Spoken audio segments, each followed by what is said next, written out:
Para la cultura tradicional asturiana, el mes de febrero, el asturiano febreru, febreiro en su variante occidental y localmente frebeiru, marca el punto medio del invierno en el que es posible ir evacuando su dureza o la capacidad de resistencia de personas y animales para superarlo.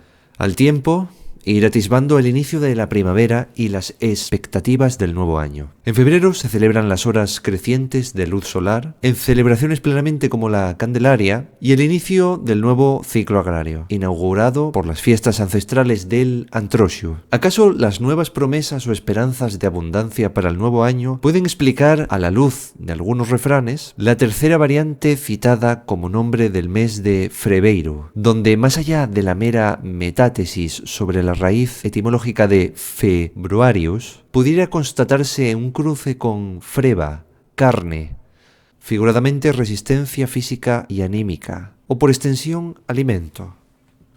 A mediados de febrero, asómate al miraero. Si él ríe, tú llora. Si él llora, tú ríe. Conviene que febrero sea un mes frío y lluvioso para lograr luego buenas cosechas. Otras variantes o versiones de sentido equivalente: a mediados de febrero ponte en el miraero. Si lo ves blanco cantarás, si lo ves verde llorarás. ¿Qué te parece el refrán de Güey?